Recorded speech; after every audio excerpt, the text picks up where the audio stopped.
Hey, good morning, everybody. I'm Hot Rod Bob, and you've got gas, the morning edition. And today we're going to talk about one of those dead cars, this time the DeSoto.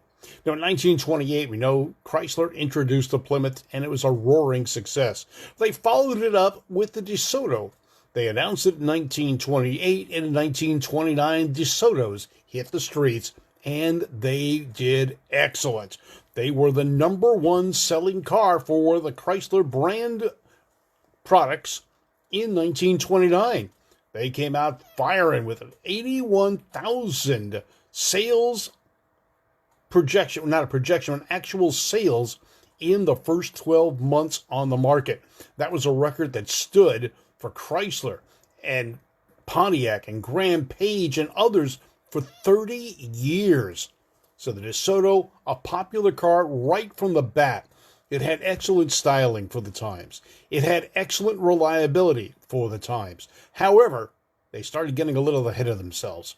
And the first mistake, I guess you could say, they made was the introduction of the airflow.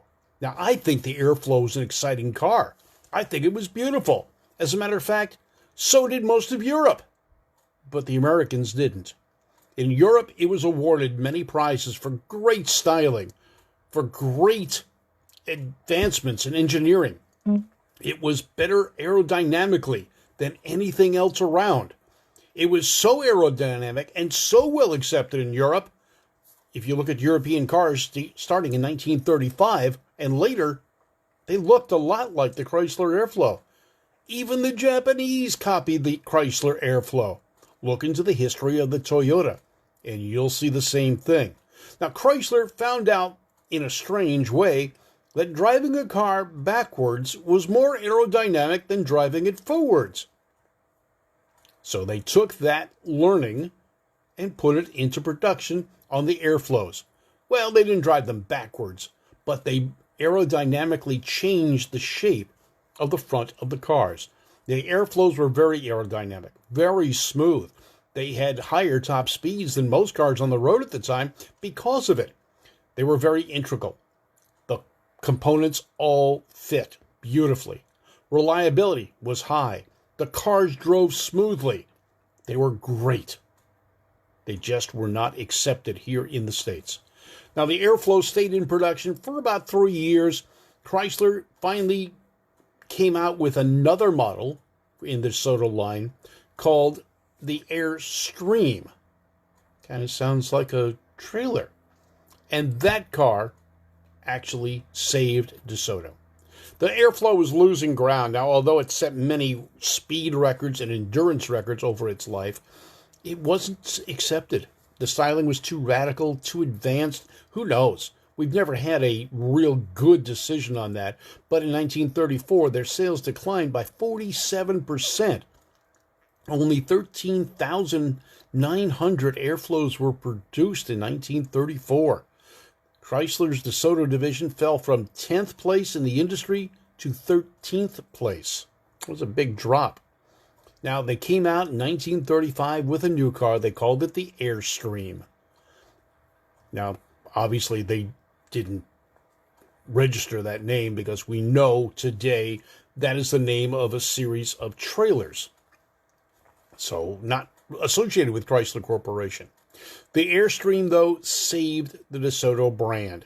And the buyers of DeSotos that were abandoning it because of the airflow came back, and they moved up from 13th to 12th place in that was their best year since 1933. By 1939, the DeSoto was 10 years old, and Chrysler was now the second largest auto manufacturing group in the country. They were ahead of Ford. They were just behind General Motors. So Chrysler was the number 2 brand, or corporation, with all their brands. Now that was Dodge, DeSoto, Chrysler, Plymouth. So they were doing good. The DeSoto tended to be a more luxurious looking vehicle. It had better styling. It was smoother lines. It was better detailed. And it was priced right. Good morning, Neil. How are you doing this morning? All right. So a lot of people tuning in. Thank you for tuning in. You are Gasaholics for being here, and I do appreciate it. So the DeSotos became nice, smooth, flowing cars. They did share some body components with other Chrysler products, but not enough that you could really tell very well. Ginger Rogers was noted as one of the best actresses of her time, or most attractive, and what she said about the DeSoto was, I like action. Ginger supposedly said she gets it in her DeSoto.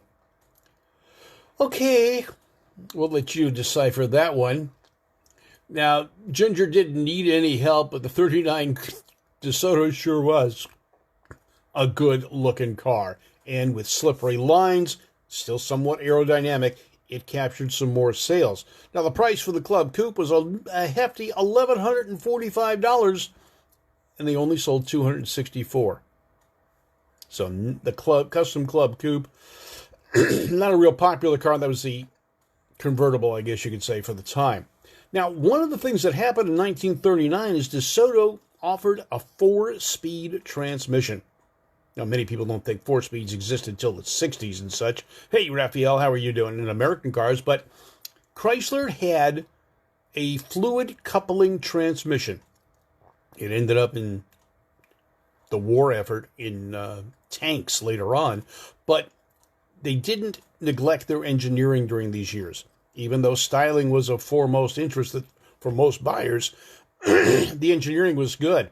So they came out with a special transmission, and they also moved the shifter from the floor, which would always get in the way of the center passenger in the front seat, to on the column. Before Ford, they had hydraulic brakes. Before Ford, they had steering column shifting. Before Ford. Ford didn't do that until 1940. They finally caught on with what everyone else was changing. Hi, Richard. How are you doing? Denny Sanders. But what they did come up with was a synchro mesh transmission in 1939 as well. And they improved things. 39 was well received. There were 54,000 built. And DeSoto was back on the road. In 1941, DeSoto again changed the body styling, and this time it was really well accepted.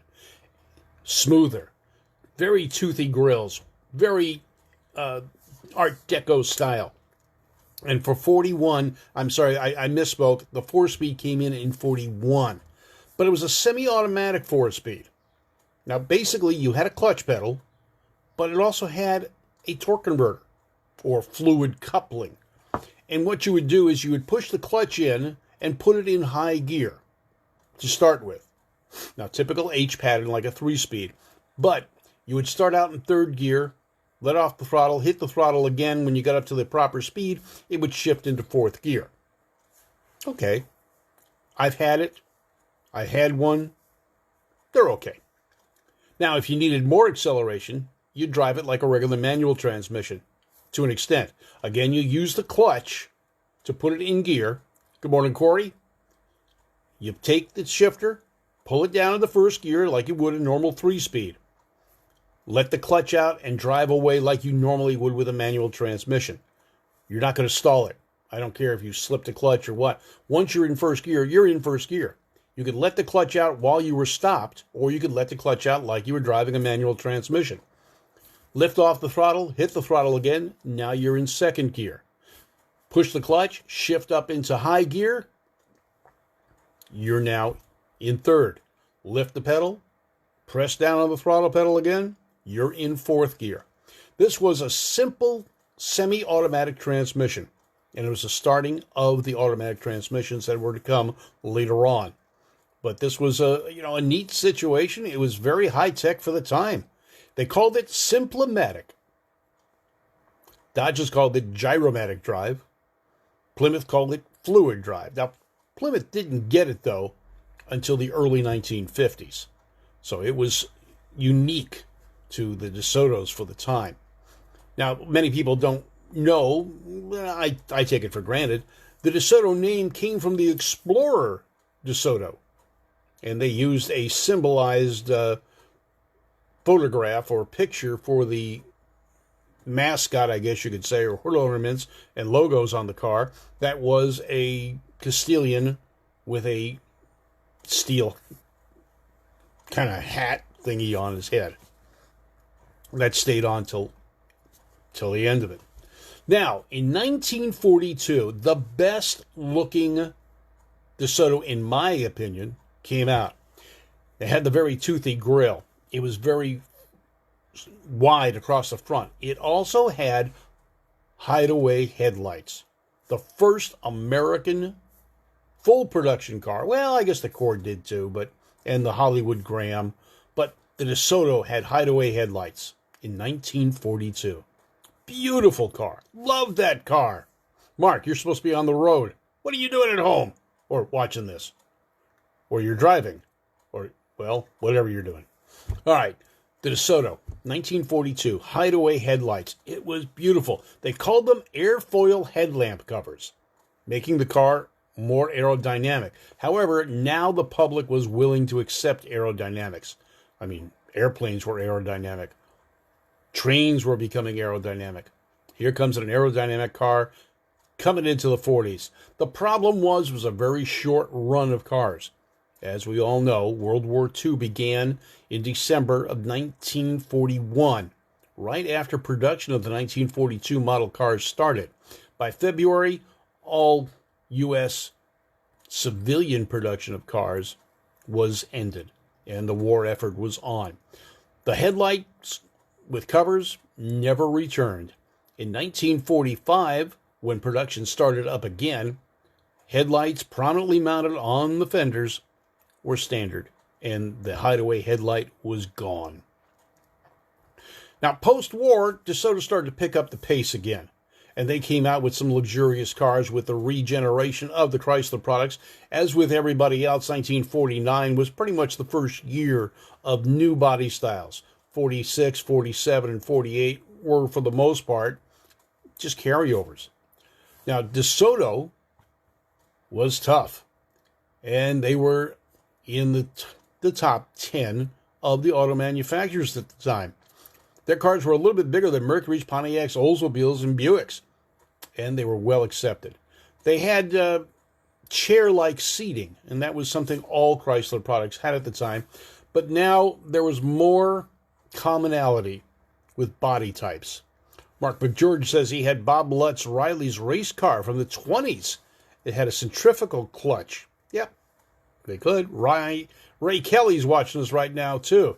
And someone else is saying, let's see. Corey Weaver, didn't VW have a whack trans like that? Yeah, they had a vacuum-operated transmission on the Beetle towards the end of its original production. Probably early 70s is when they came out with that. It was kind of a weird thing, was you put your hand on the shifter, and the knob would go down, and it would take it out of gear. And it was a clutchless transmission, had a torque converter. Yeah, they called it auto stick, Mark. You're quite correct. All right, so now the 50s, the 49s and 50 DeSotos come out, and they look just like a Chrysler with different grills and some chrome trim. But they were well received. Now, outside the U.S., DeSoto was a popular brand as well, sold in Europe and Australia. But there, they were basically rebadged Plymouths. Strangely enough, that's what they were. Still accepted, though. Now, in 1950, DeSoto also came up with a hardtop. It was quite interesting, too. Pillarless doors. I loved it. We saw a lot of that. Now, the DeSoto kept on going, but the styling was just a little bit on the stodgy side, as were all Chrysler products at the time. Plymouth was the only one with a totally unique body style. They were smaller cars. They were lighter in weight, and they went after a different market. The DeSoto, well, it was a cut above a Dodge and just below a Chrysler. So it had a good market. It competed directly against Buick and Pontiac and did reasonably well considering Chrysler products and such. Now, sales over in 1950 went 42% over their 1949 introduction. So 49 was not that great year, but it was a record year for DeSoto in 1950 with 133,000 DeSotos made. Now, DeSoto moved so many cars during that model year that, well, they never were able to capture that again. DeSoto sales started to decline. Looking too much like everybody else's Chrysler product, they started losing sales. But they tried to recapture that with the introduction of the Hemi. Now, Oldsmobile and Cadillac had V8s. DeSoto also had the Hemi, and they had more horsepower. They had a smaller engine than the Oldsmobile. Olds was 303 cubic inches. The DeSoto was 276. The Oldsmobile had 160 horsepower. So did the DeSoto. The Oldsmobile had a 4-barrel carburetor and had to use premium fuel. The DeSoto with the Hemi had less compression, same horsepower, a 2-barrel carburetor, and ran on regular gas. That was the selling point back then. That saved you a couple of pennies a gallon, which made a big difference. Now, DeSoto was modest about the fire dome, and in 52, they didn't even mention it in their TV commercials, but that Hemi was there. And I'll tell you what, I do like the DeSotos. I really like the DeSoto station wagons of that era. With the fire dome, perfect setup. A fire dome was their name for the Hemi. Now, Chrysler, as we've talked in the past, had different Hemis for different brands. They didn't use the same engine back in those days. Now, yeah, it was a Hemi, but they weren't interchangeable. Different sizes. Now, Motor Trend magazine decided to do a test. They compared the DeSoto to the Kaiser Manhattan. The DeSoto was cheaper. The DeSoto was 5 seconds quicker to 60 miles an hour. Interesting. So, Motor Trend took the 4,100-pound DeSoto. It was a heavy car. From 0 to 60 in 15.5 seconds. 5 seconds faster than the similar-priced Kaiser Manhattan that weighed 600 pounds less. But it also had 118 horsepower 6-cylinder. So was it a fair comparison? Price-wise and market-wise? Yeah, it was. But not really. The Chrysler Hemi had it all over it. And the DeSoto was quick. By then, there was more trim on the DeSoto. It had a very toothy grill, and people started buying them again. They flocked to the market, and they really liked the 53 DeSoto. It was a very desirable family car, they said, with high-performance characteristics. Now, 1955 and 55, the body styles start to change, and the DeSoto gets huge. I mean, it's a big car now, and it's still cool. It's got the Hemi, and it's still a great car. DeSoto had just a little bit of shaping of wings in the back, or fins. They started coming out there. The toothy grille remained. The body got longer and leaner, and it was dynamite looking. Very stylish dash. If you look at it, you can see a lot of Corvette in it. The Corvette dash in 1961 almost replicated the DeSoto dash of 1955. Now, DeSotos had push-button automatic transmissions at that point, or by 1956. In 55, it had a little lever up on the dashboard. Kind of wimpy, but it was there, and they had a 2-speed automatic transmission to go along with it. Sales were pretty good, 114,000 DeSotos in 1955. Best year since 1946, but wasn't what they wanted. Now, 1956 comes along. The fins start to show. Now, the basic body style remained pretty close to the 55, but they put a little bit more angle over the headlights, a little bit more of a cover on it. The spears were stronger and bolder, and they had huge tail fins with 3 lights in the back, 1 for backup and 2 brake and driving lights. Denny Sanders says Adams and Enriquez dominated junior fuel with their injected DeSoto powered dragster. Yeah, and they ran the high 6s 50 years ago with just 300 cubic inches. That's how efficient those Hemis were. Yep, those Hemis were good. And the DeSoto, that was kind of an interesting one too, because it was different than the Chrysler and the Dodge. Raphael from Italy says, $100 million look or forward look. Yeah, they had that. They sure did. Now, Chrysler made DeSoto the performance team at that point in time. And in 1956, DeSoto came out with a very limited edition vehicle called the Adventurer. Now, this was a two-tone, hard-top, fully loaded coupe. The one I'm looking at now was gold and black. It had the Hemi. It had dual antennas, factory. It had power windows, factory. It had every option you could think of. And it was faster than the Thunderbird, the Corvette, or the Studebaker Golden Hawk with a supercharger. The Adventurer had a new Hemi, 341 cubic inches now, with 320 horsepower, more than any other engine offered in DeSoto's price range. The Adventurer was a stunning performer for the time without sacrificing any luxury. It was a very luxurious vehicle. Now, you couldn't get a manual transmission. You could only get an automatic. You could get power. It came with power steering. It came with a power seat, the power windows, power brakes, windshield washers, electric clock, all standard equipment. And they started putting in some safety features like a padded dash, dual rear view mirrors, and I don't know if this is safety or not, but it had 2 radio antennas. Okay. It was cool. Now, sales were not picking up, though. Sales were still low. The Adventurer, 996 examples were sold at $3,600 apiece. But they were cool. Now, it was so cool that it got to be the pace car at the Indianapolis 500 and at Pikes Peak. No one could beat them. It was also the first pace car to be able to go over 100 miles an hour consistently around the track. And it did. As a matter of fact, it went pretty darn good.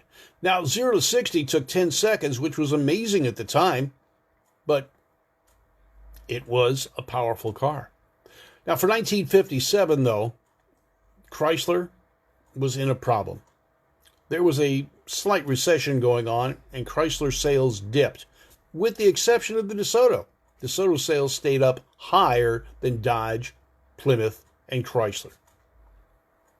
So to reward them, they took away the Hemi, and they put in the Polysphere motor, or the regular overhead valve, similar motor to what was going in the Dodges and the Plymouths. Now, this is a bigger motor. It did put out some good performance. It was still a respectable motor. But in 1957, there were issues, and we talked about them yesterday when we spoke about the Plymouth. These cars would rust before your very eyes. On a quiet night, you could hear a DeSoto, a Plymouth, or a Dodge rusting right in your driveway. The engines had issues too, and we talked about that. A lot of oil burning. They had power steering issues. They had many other quality issues that plagued the Chrysler products in 1957 and 58. They were not unique to Plymouth. They were across the board. DeSoto never recovered from that. Now, the following year, they came out with the biggest wings or fins in the market, and they claimed they helped in directional stability at speed and prevented crosswind effects. Really? Well, that's what Chrysler says anyway. All right, so 1959 comes out, huge fins, sales start to pick up, but they only sold 63,000 units. Not enough. Not big enough. That year claimed Hudson and Nash. They were gone. DeSoto continued on. Beautiful lines, dual headlights, really exciting but heavy big front bumper. Tallest fins in the industry. The Adventurer now had 355 horsepower, and they had the first production fuel injection in a full-size car. Didn't work. They didn't go with the Rochester fuel injection system like General Motors used. They went to a Bendix system. It was so bad, Chrysler bought back every one of them and put dual carbs on them. No one knows where any of those units are. They probably just threw them in the trash, but it just didn't happen. DeSoto production and sales dived nearly 70%. So now it was down. It was gone. It was on its deathbed. 59 was a big difference, and the cars improved. Buyers still not coming back. But it was okay. They stayed in production. In 1959, they had over 192 tone paint color combinations. DeSoto's wore triple air scoop front bumpers and a fine mesh grille, and with gold trim in the sweeping spears. Beautiful cars. Amazingly huge. In 1960, a new body style, more pleasing body style. Very nice car. Sales did not climb very well. They introduced the Ram-charged V8, the 383 motor, with twin 4-barrel carburetors on a Ram induction. These are the cross rams on the side. Cross rams. They went to the side. It was good. DeSoto's provided 12-inch brakes, some of the biggest in the market. 305 horsepower. It's pretty good. Still not up where it had been at its highest, but good. Now, at a corporate level, there was a scandal hinted in mismanagement, and it debilitated DeSoto. William Newberg, who had been with Chrysler for nearly 30 years, became the president of Chrysler in April, and Tex Colbert stepped down. In June, Colbert's careful groomed successor was fired by the board of directors. Newberg was said to have had financial holdings in companies which supplied Chrysler Corporation products. Newberg's removal was followed by the resignation and a year-long battle. Primary victim was DeSoto. Plymouth did not escape that either. They got hit pretty hard, but DeSoto was on its deathbed. In 1961 was the last year for the DeSoto. And about the only change I saw in the DeSoto in 1961 over 1960 was a huge scoop-type front on the hood and a different mesh grille. Still a wild-looking car, but that was it. At the business meeting for the preparations for the 1962 models, the new body styles were about to come out at Chrysler.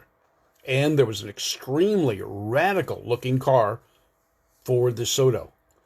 A lot of the styling cues on what was to be the DeSoto showed up on the 1962 Plymouths. And I posted that on my page. But it died. The engineers and the designers were so happy with this design, they were excited when they made the presentation to corporate managers. And it fell on deaf ears. There was silence. They were told at that point in time, DeSoto was no more. And 1961 was the last year of the famous Chrysler DeSotos, or Chrysler brands DeSoto model line. It was gone, never to return. In the USA. Now, Chrysler sold off the name to a company that was building their trucks in Europe, Turkey, and other places. And the DeSoto name lived on under a different brand, a different corporation, building heavy-duty and medium-duty trucks. We don't see them here in the States. Most of them were seen in Turkey and places like that. So after 32 years, 1961, no more DeSotos. Production came to a halt actually in November of 1960. There were just a few 1961 DeSotos made, and they went quickly, but they became a collector's item right out the door. So that was the end of DeSoto. Another dead brand from the people at Mopar. I'm Hot Rod Bob. Hope you enjoyed some of this information. Thanks for tuning in. You're gasaholics, even you, Sue Hilton. We'll see you. Take care. I'm Hot Rod Bob. Gas brought to you each morning by our friends at... Oh, it's backwards. Well, there we go. Well, look at it this way. Valley Head Service, Irwindale Speedway, Irwindale Drag Strip, Tucker Tire, Beach Underwriting Associates, Moon Eyes, and Service Tech. These are the people that help bring gas to you each and every day. I'm Hot Rod Bob. You got gas, the morning edition. Take care, gasaholics. We'll talk to you later on. Please let your friends know about gas. Tell them they can get gas anytime they want by just going to my page or the gas page or Two Tired Guys. Gas is a production of Two Tired Guys Productions, and along with Talking About Cars with Randy Cardoon. And we got a new episode of Talking About Cars getting released today. Check it out. Talking About Cars on radio.com. Take care, folks. We'll talk to you later. And today, we're going to go into the studio. I'm here already. And we're going to talk with the ladies from the Old Girls Garage. That'll be out in just a couple of weeks. We'll talk to you later on. I'm Hot Rod Bob, and you've got gas, the morning edition.